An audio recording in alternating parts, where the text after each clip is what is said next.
بسم اللہ الرحمن الرحیم۔ ناظرین السلام علیکم، میں ہوں آپ کا میزبان صابر شاکر، وفاقی دارالحکومت اسلام آباد سے تازہ ترین خبریں۔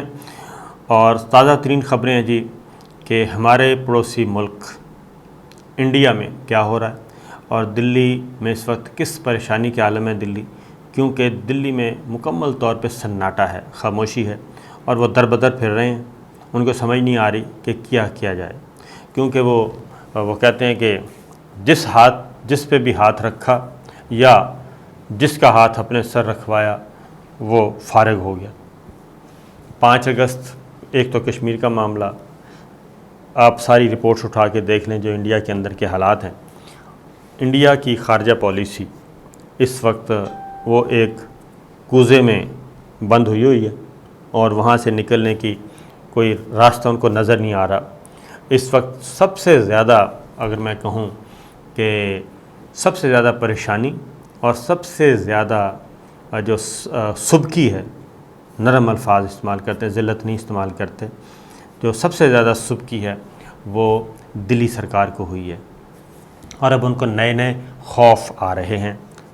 ڈراؤنے خواب آ رہے ہیں۔ مثلا یہ میں نہیں کہہ رہا، یہ ان کے اپنے ہیں۔ نمبر 1 یہ کہ اب ان کی جو خارجہ پالیسی تھی، ان کی جو ساری پلاننگ تھی، وہ ساری کی ساری ہو گئی ہے فارغ، اور امریکہ کی خواہشات بھی وہ پوری نہیں کر سکے، امریکہ کے ڈیمانڈز بھی پوری نہیں کر سکے، بلکہ ڈو مور کا تو کیا آنا تھا، 1 مور بھی نہیں کر سکے۔ یہ دلی سرکار کا حال ہے۔ اور امریکہ بھی نئے جس کو اتحادی بنانے جا رہا تھا، ان کی بھی دوبارہ ری وزٹ کریں گے وہ یقیناً، اور اسی لیے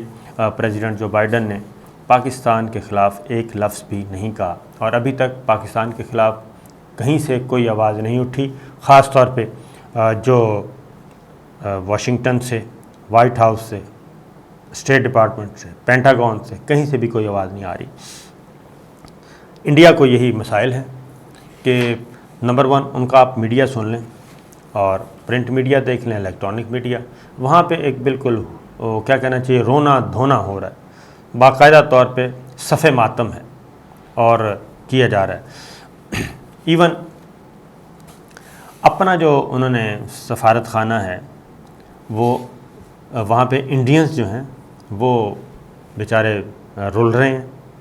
اور وہاں پہ ان کو کوئی سنبھالنے والا نہیں ہے۔ ان کو نکالنے کے بجائے سفیر صاحب اور 120 کا عملہ بھارتی فضائیہ کے جہاز میں امریکہ کی مدد سے نکلے۔ اب ہو کیا رہا ہے، یہ ان کے ایم این اے ہیں سوامی، وہ کیا کہہ رہے ہیں، وہ یہ کہہ رہے ہیں کہ انہوں نے کہا کہ اپنی اگلی تیاری کریں، اور اگلی تیاری یہ ہے کہ انہوں نے کہا کہ فی الحال یہ اپنے آپ کو سیٹ کریں گے طالبان جو ہیں پہلے سال، اور جب ان کی پوری گرفت ہو جائے گی اور اس کے بعد یہ کیا کریں گے، یہ کریں گے کہ 1 سال کے بعد افغانستان جو ہے وہ سیکیور کر لیں گے، اور پھر طالبان پاکستان اور چائنا انڈیا پہ حملہ کریں گے۔ یہ ایک بات۔ دوسری بات کہ وہاں سے اب نیا ایک بات تو بتا دوں کہ یہ ساری چیزیں اس لیے کی جا رہی ہیں، حملہ کریں گے، ساتھ چائنا کو بھی رکھ لیا، طالبان کو بھی اور پاکستان کو بھی۔ یہ صرف امریکہ کو اور یورپ کو اٹریکٹ کرنے کے لیے یہ باتیں کی جا رہی ہیں۔ اب تک ایسی کوئی اتنا احمق نہیں ہے، اپنے مفادات کا تحفظ ضرور کریں گے، لیکن یہ ایک انڈرسٹوڈ ہے کہ جو افغان پالیسی تھی انڈیا کی پچھلے 20 سال سے، وہ فلاپ ہو گئی، اور افغانستان میں ان کے آئندہ مفادات کا تحفظ کرنے والی حکومت آ نہیں رہی۔ یہ بات ذہن میں رکھیے، کیونکہ افغان طالبان نے امریکہ سے بات کی، ان کے ساتھ معاہدہ کیا،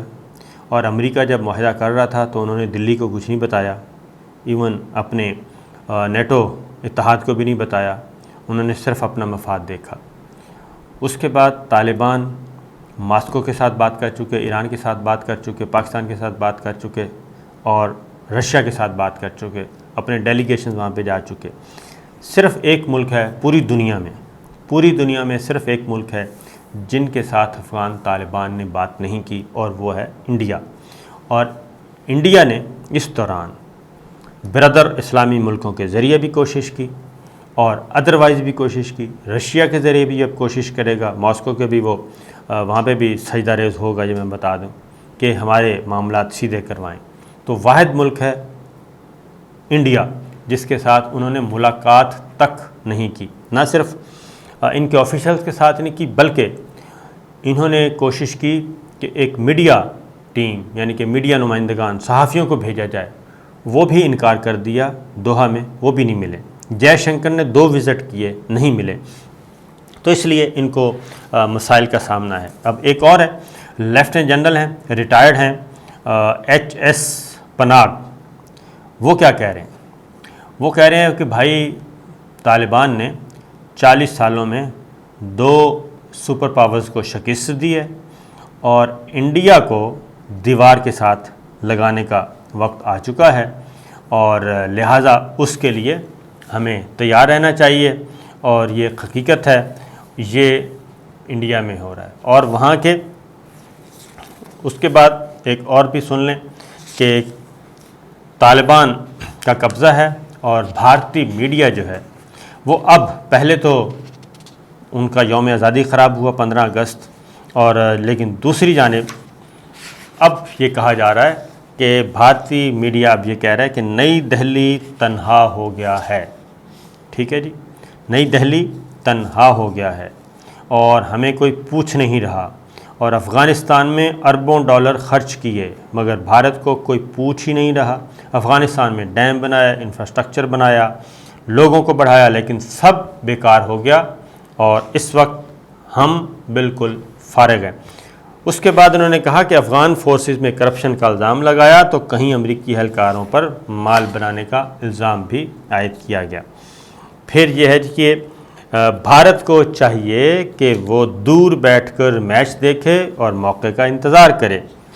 یہ ہے ارریلیونس کی اور بے بسی کی حالت۔ بھارتی میڈیا خود ہی، نہ صرف بھارتی میڈیا بلکہ بھارت کے ریٹائرڈ ملٹری آفیشلز، ریٹائرڈ سفارتکار، وہ یہ کہہ رہے ہیں کہ ہم کہتے رہے ہیں اور کہ طالبان کے ساتھ ایسا مت کریں، افغانستان میں یک طرفہ پالیسی مت رکھیں اور یہ سارے حصے دار مت بنیں، تو اس وقت ہماری بات نہیں مانی گئی اور اب بھگتے مزہ۔ اب وہاں پہ یہ کہا جا رہا ہے، اسد الدین اویسی وہاں کے جو مسلمان ہیں، بھارتی اپوزیشن میں ہیں، ممبر ہیں راجیہ سبھا کے، لوک سبھا کے، تو انہوں نے کہا کہ ہم جب کہتے تھے تو ہمیں یہ غدار کہتے تھے اور ہماری آج تک نہیں سنی گئی، لہٰذا اب وہ کہتے ہیں پنجابی میں کہ ہور چوپو۔ اس کے علاوہ افغانستان میں جو معاملات ہوئے اس پہ بھارت کی خاموشی پہ اب آوازیں کسے جا رہے ہیں، اور جے شنکر میں آپ کو بتا چکا ہوں کہ پہنچے ہوئے ہیں انڈیا کہہ رہا ہوں امریکہ، اور وہاں پہ معاملات دوبارہ کچھ نہ کچھ کرنے کی کوشش کر رہے ہوں گے، کیونکہ انہوں نے تعمیری کام تو کرنا نہیں، تخریبی کرنا ہے، اور تخریبی کام کے لیے اب وہ کون سا مہرہ ہے تلاش کیا جائے۔ اب شاید ان کو وہ کوئی مہرہ نہیں مل رہا، البتہ کہ ان کی متبادل اسٹریٹجی ہے۔ متبادل اسٹریٹجی یہ ہے کہ جو نگراں سیٹ اپ بن رہا ہے اس میں کوئی اپنے 2-4 بندے انڈکٹ کروائے جائیں، یہ جو ناردرن سائڈ کے لوگ ہیں وہاں پہ اپنے آدمی انڈکٹ کروائے جائیں، اور غنی کابینہ کے لوگوں کو بھی کوئی ایک آدھ ان کو بھی شامل کیا جائے، کیونکہ ساتھ ساتھ اس پہ اب وہاں پہ ہمت نہیں ہو رہی۔ ایک بات ذہن میں رکھیے، امراللہ صالح جیسے میدان میں آئے، انہوں نے کہا جی کہ افغانستان کا جو آئین ہے وہ پڑھنا چاہیے، اگر پریزیڈنٹ نہیں ہے، پریزیڈنٹ ریزائن کر دیتا ہے، پریزیڈنٹ کڈنیپ ہو جاتا ہے، تو افغانستان کے آئین کے مطابق جو نائب صدر ہے وہ پھر اس کا ہیڈ ہوتا ہے، تو میں ہوں، تو میں افغانستان میں ہوں، تو یہ جو چیزیں ہیں اب چلنے والی ہیں نہیں، کیونکہ امراللہ صالح اگر جرت ہے تو ان کو منظر عام پہ آنا چاہیے۔ افغانستان میں ہیں تو کابل میں آ جائیں، سارے بیٹھے ہیں، عبداللہ بھی بیٹھے ہیں اور وہ بھی آ سکتے ہیں، لیکن یہ ساتھ ایک کہنا چاہیے چھوٹے چھوٹے وہ کیا کہنا چاہیے بونے کھڑے کرنے کی کوشش کی جا رہی ہے، ایسے کردار تو وہ چل نہیں رہا۔ لہٰذا اب امریکہ کر انڈیا میں جو باتیں کی جا رہی ہیں وہ 100% انہوں نے ایک بات پہ متفق ہیں، وہ یہ ہے کہ اجیت ڈوول کی پالیسی اور نریندر مودی کی پالیسی یہ ہو چکی ہے فلاپ۔ اور اگلی بات جو دھڑکا لگا ہوا ہے انڈیا کو وہ یہ ہے کہ مقبوضہ کشمیر میں اس وقت بہت زیادہ ایک خوشی ہے، نہ صرف خوشی ہے بلکہ ان میں کانفیڈنس آ گیا ہے، اعتماد آ گیا ہے کشمیری عوام میں، اور کشمیری عوام اب منتظر ہے کہ ان کی طرف اب توجہ آئے گی، کیونکہ پہلے تو یہ ادھر پاکستان کو ڈسٹیبل کیا ہوا تھا، ادھر افغانستان میں اپنا کھیل کھیلا جا رہا تھا، امریکہ اور یہ سارے ممالک انہوں نے اپنے پیچھے لگائے ہوئے تھے، اب وہ چینج ہو گیا ہے۔ تو افغان طالبان بار بار یہ کہہ چکے ہیں، اور لگتا یہ کشمیریوں کو بھی یہ اس بات کا اطمینان ہے کہ اب انڈیا اب دوسری جگہ پہ مصروف ہوگا اور کشمیر کے معاملے میں بات چیت کرے گا، تو سری نگر میں اور مقبوضہ وادی میں بہت زیادہ اطمینان پایا جاتا ہے، اور وہ تو یہ یہاں تک کہہ رہے ہیں کہ اب ہماری آزادی کا وقت آ چکا ہے۔ اور وہ آزادی کا وقت کیسے آئے گا یہ بات ذہن میں رکھیے کہ جب تاریخی طور پہ بتا رہا ہوں کہ جب رشیا کا فال ہوا اس کے بعد جو اگلا تھا اس وقت بھی مقبوضہ کشمیر کی طرف قدم اٹھانا تھا، اور انڈیا میں خالصتان کا معاملہ جو ہے وہ بہت زیادہ سرگرم ہو گیا تھا، اور باقاعدہ طور پہ وہاں پہ خالصتان علیحدہ سکھوں کے وطن کی تحریک زوروں پہ تھی، لیکن اس کے بعد ہوا یہ کہ ہماری پوری کی پوری اس فوجی قیادت کو، ہماری پاکستان کی قیادت کو ایک جہاز کے حادثے میں فارغ کر دیا گیا، اور وہ ایسا ہوا، اور وہ پوری کی پوری لاٹ جو تھی ہماری وہ ساری، اس میں ہمارے DGI SI بھی تھے، ہمارے آرمی چیف بھی تھے، ہمارے صدر بھی تھے، ہمارے بہت اہم فوجی کے کمانڈرز تھے، وہ سب کے سب آپ کو پتہ ہے 17 اگست بھاولپور میں C-130 والا حادثے میں وہ ہو گیا تھا۔ تو اس کا مقصد بھی یہی تھا، اس لیے پاکستان اب ایسے کسی دوسرے کیا کہنا چاہیے، پاکستان بہت آگے نکل چکا ہے، اب شاید ایسا کچھ بھی نہ ہو اللہ کے فضل و کرم سے،